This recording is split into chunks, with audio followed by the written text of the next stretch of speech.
Hey guys, this is Tommy from the Ravens Creek Study, and we are looking at a Christian Theology 101, going through some of the most elementary outlined doctrines of the faith. If we were to look at the Bible as a huge overview and just ask what are the big subjects that keep coming up over and over again, uh, we're looking at the second Advent today. We've come almost to the very end of our series here, so if this is the first video you're watching, I do ask, please feel free to go through the whole series. In Christianity, the second coming of Jesus is one of the most important doctrines simply because it revolves around Christ. Now, the second advent has a lot of subject matter within it. So for our purposes, we're going to condense it down. Instead of getting into all of the debate in scriptures, I want to expand upon the significance of the event. And in that, we're going to make our focus much more narrow. So instead of like a systematic theology course where we would go into all of the discussions and debates and asking all of these difficult questions, we're just going to look specifically on, well, why is it important? And that might better help you to know how it relates to everyday life even. I've heard one man in a Muslim country say, and a Christian man in a Muslim country say, when persecution comes, even if it is the worst persecution of being raped to death by multiple men, if I can in that moment consider eternity and all the greatness that it has, then my persecution is nothing. When persecution comes, even if it is the worst persecution of being raped to death by multiple men, if I can in that moment consider eternity and all the greatness that it has, then my persecution is nothing. A woman in the same video that I was watching, it doesn't tell you where they are or who they are. It doesn't even show their faces. It distorts their voice even. A woman in the same video claimed that in martyrdom she rejoices that now she has the ability to even offer her body as a living sacrifice. There's something in the mindset of these two stories that grips at the heartstrings, and it causes for us to start to ask some really difficult, significant questions. So I want to, instead of putting them aside, I want to, with all of my being, ask, what is it that I can do to be able to have the same kind of faith? How can I be connected in that same faith? As it says in Hebrews 11, at the end of the chapter, it goes through all of these saints and then says, they wait upon us to be perfected, and that we're in this together. And even chapter 12 begins with, since we have such a great cloud of witnesses then, let us cast off all restraint, that all of the sin that entangles us, and let us run the race with a full zeal for Jesus. And I'm paraphrasing here because I don't remember the exact wording, but you get the point here.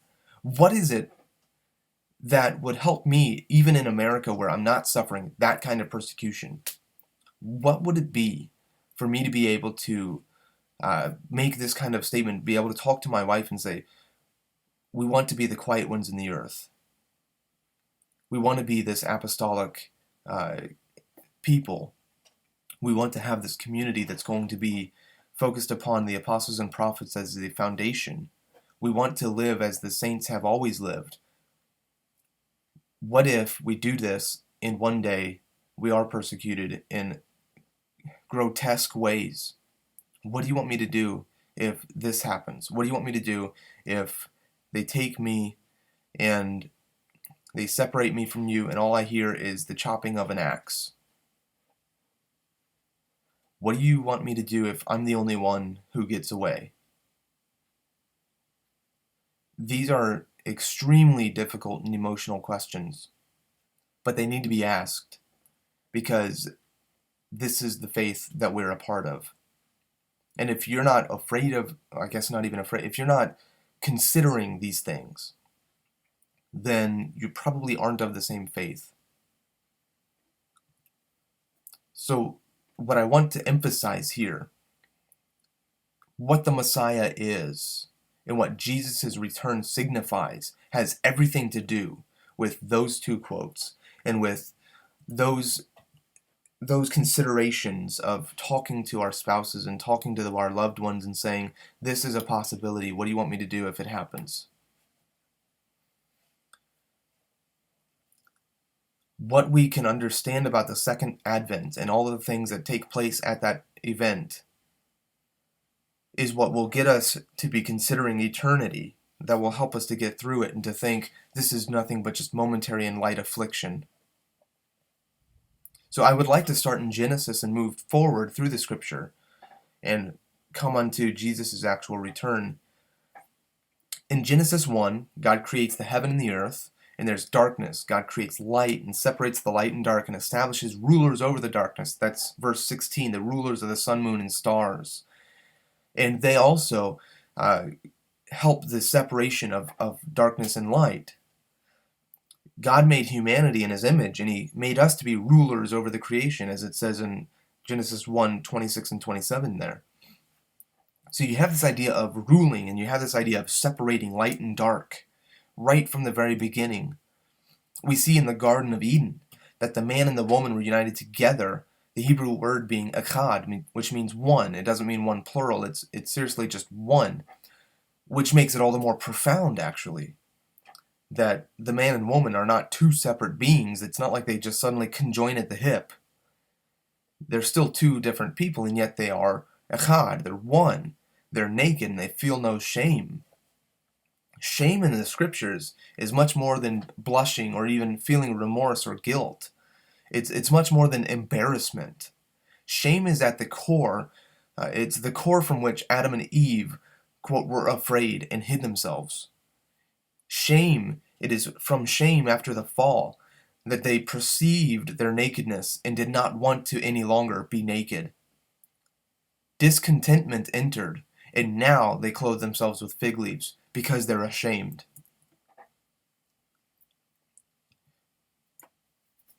Genesis 3:15, and these things are all going to start to connect. The darkness and light and ruling, the man and woman being naked and feeling no shame, and this shame that enters in, causing them to hide themselves, even from God. Genesis 3:15 is where the Messiah is first prophesied. It's after this event of shame entering and nakedness and sin. Out of the woman there shall be a seed who shall bring them back into Eden. This seed of the woman will crush the head of the serpent and shall deliver humanity from this shame and these consequences.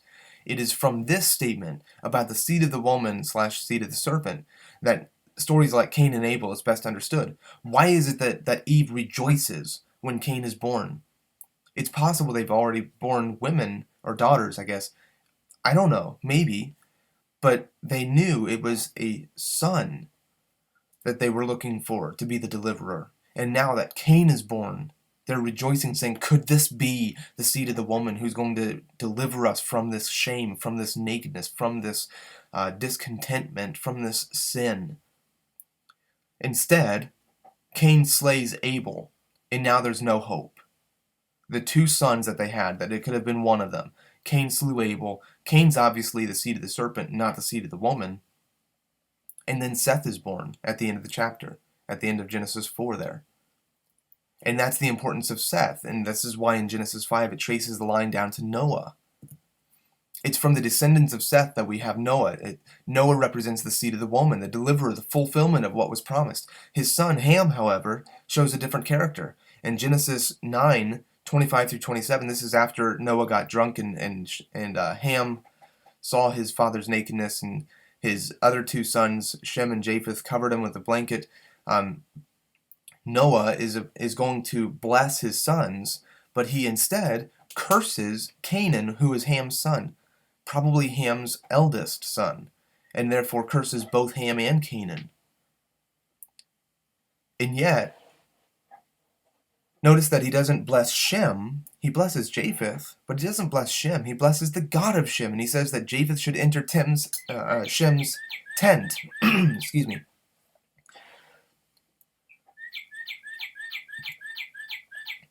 There's something that Shem displayed that was so reflective of God that called Noah. Um, it was so reflective of the God that called Noah that Noah doesn't merely bless Shem. It is through Shem that the seed of the woman shall come. For even Japheth must enter his brother's tent. And we know from Shem comes Abraham, who is established as God's nation. From Abraham comes Isaac. From Isaac comes Jacob. And the elder must serve the younger.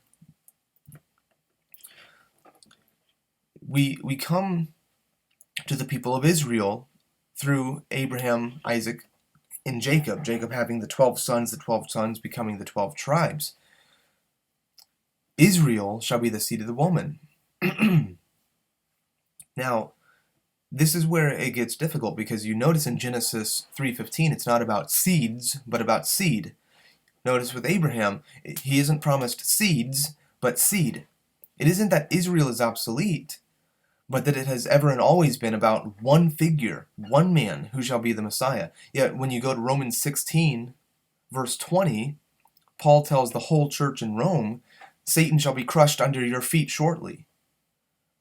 So obviously Paul is looking at this verse in Genesis 3:15 and saying, there's a nuance here. Even though it's about seed and not seeds, there's still a nuance here that it's an entire people. So you don't throw that away so quick.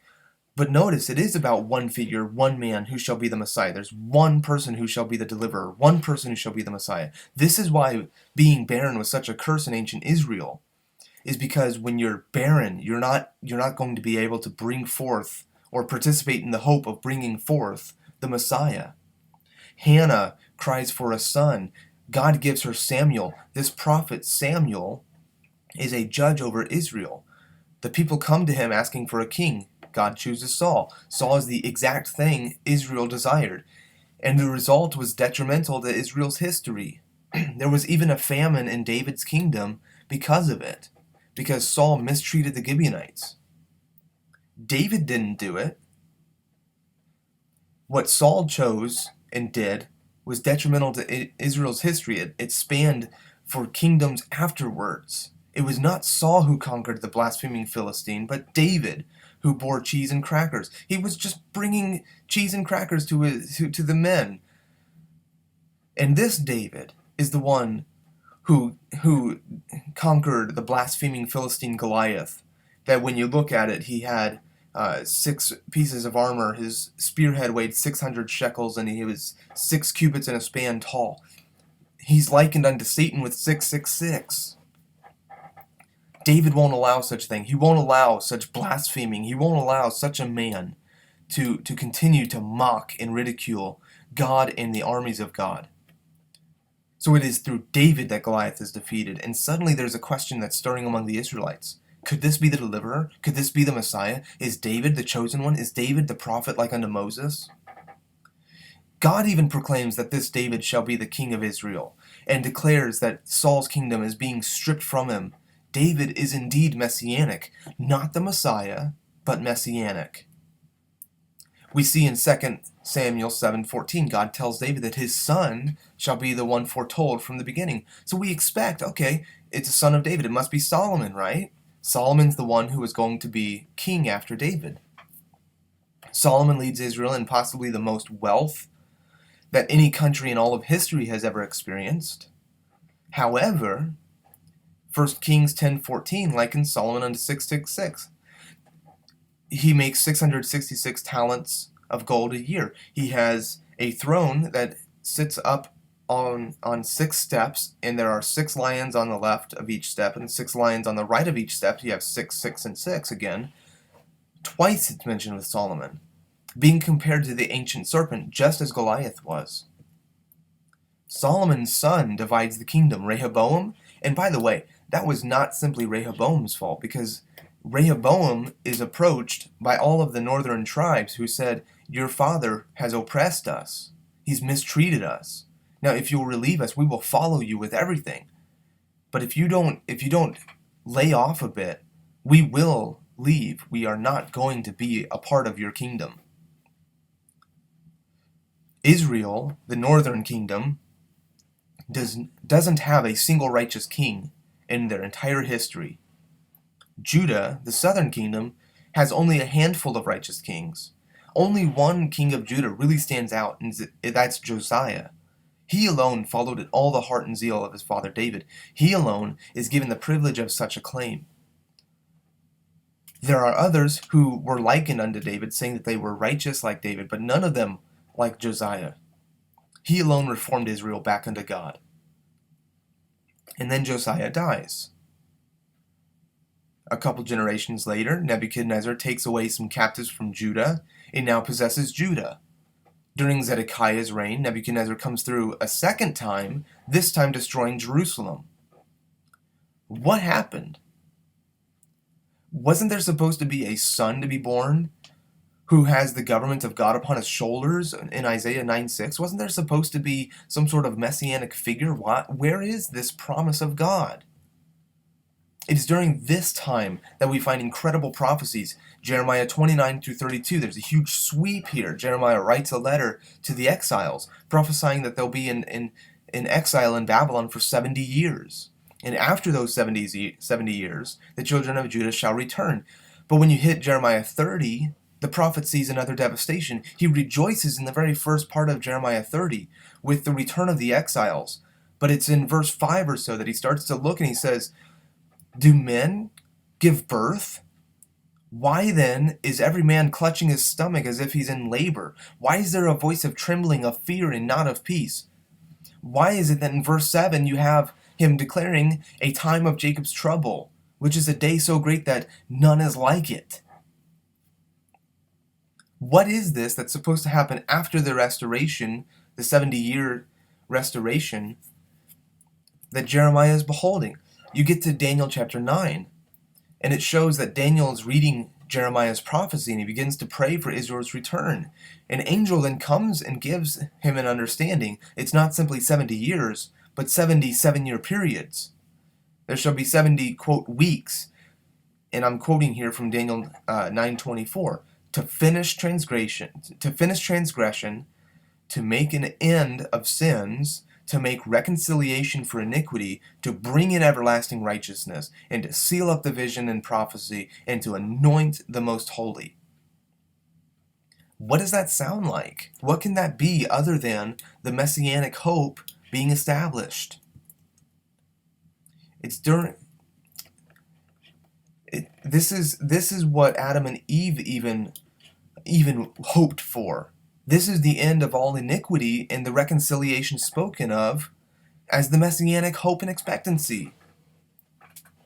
This is the most significant thing to our understanding in regard to our New Testaments. What is it that is mapped out so that we might be able to comprehend the coming of Messiah and the fulfillment of all that has been proclaimed? Because, yes, Daniel 9 must happen before the destruction of the Second Temple, and yet somehow you look at Daniel 9 and you say, but that's not fulfilled. The Jews are not wrong in mocking Christians when they say, you're quoting Daniel 9 here, but that hasn't taken place. All of these promises, everlasting righteousness, reconciliation for iniquity, an end of sin, finishing transgression, that hasn't taken place. So when does it take place then? After 7 weeks, 49 years, the temple shall be rebuilt. Then afterwards comes 62 weeks, which is another 434 years, until the Messiah, the Prince, shall come. This is Daniel 9:25 and 26. Messiah comes and is cut off, but not for himself. So you have 400. What is that? That's 483 years from the declaration that Jerusalem and the walls and the temple and everything can be rebuilt. From that proclamation, there's 483 years, and then Jesus dies upon the cross. There are people like Sir Robert, what's his last name? Sir Robert Anderson, who has gone through this and shown historically when the proclamation is, and mapped it out 400 something years later. Even if we just simply say, well, we don't know exactly when we start counting. You just go from Daniel here, and you map out another 490 years generally, 480 years, and you do end up somewhere close to around AD 30. So, I mean, we're right there in the ballpark.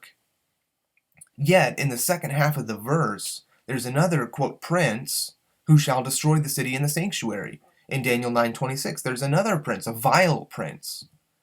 So the Messiah is the prince who is cut off.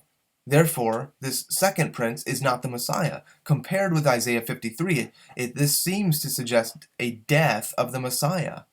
From the command, Isaiah 53 specifically saying, he shall be cut off from the land of the living, or cut off out of the land of the living, and yet his days shall be prolonged. How can that happen except by resurrection? So from the commandment to rebuild the city, the walls, and the temple, we can count 483 years, and we have Jesus dying upon a cross just outside of Jerusalem for the sins of the world. No matter what the command is, you come to around 30 AD, generally, somewhere around there. After Jesus' death, we should ask whether there was any moment in time where the city was destroyed and the sanctuary with it. And we do have this. Titus destroyed the city and the sanctuary in a 3-year war, the culmination of which ended in AD 70. Thus, it isn't difficult to define this prince in the last half of Daniel 9:26 as Titus. But there's a tension here. There's still another verse. There's still a last week. It has a prince confirming a covenant. And this is where you need to know that Daniel 2, this is where you need to know Daniel 2 and Daniel 7 and 8. In Daniel 2, Nebuchadnezzar dreams of a statue. It is one statue and yet represents multiple kingdoms. This is the kingdom of darkness manifest through these physical kingdoms. The New Testament recognizes this to be Babylon, which is always referring to Jerusalem in the New Testament. You have Peter ending his first epistle saying, those who are in Babylon greet you, the saints in Babylon. Peter's in Jerusalem. He's not in Babylon. There is no Babylon at that time. The things that are said to happen to the Babylon of Revelation 17, the things that are said to happen to that woman come straight from the Old Testament. There are a lot of prophecies regarding Jerusalem and Israel in the last days, and how her enemies, who are her lovers, will look at her and they'll find her shameful and disgraceful, and they're going to devour her and burn her with fire and all of these things. It's always Jerusalem. Now, specifically, I want to make this clear. This is a disobedient Jerusalem who, like when it was under Herod, mourns at the coming of her king. This is not the righteous Jerusalem. This is Jerusalem under the Antichrist. Now, this little horn in Daniel 7 and 8 is the Antichrist. There are these 4 beasts in Daniel 7, and the 4th beast has 10 horns, and then there's a little horn that comes out from one of them and uproots 3.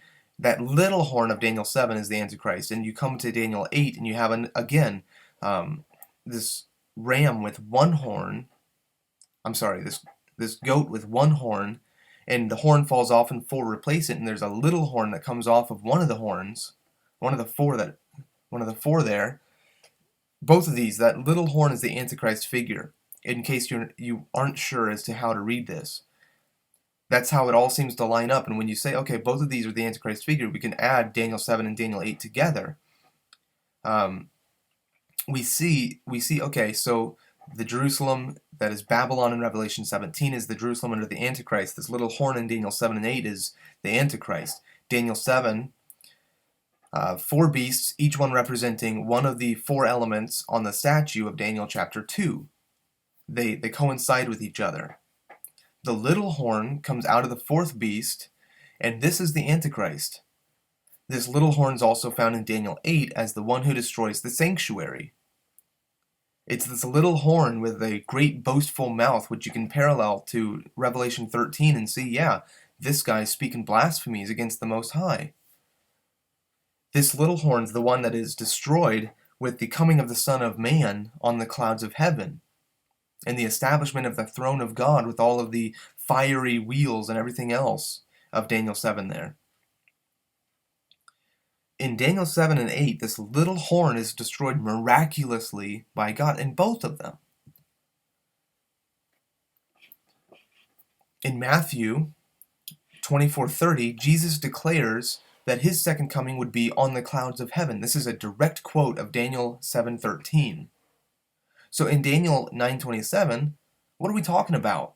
When we have that final week, are we talking about Titus, or are we talking about a future Antichrist who will confirm a covenant with Israel?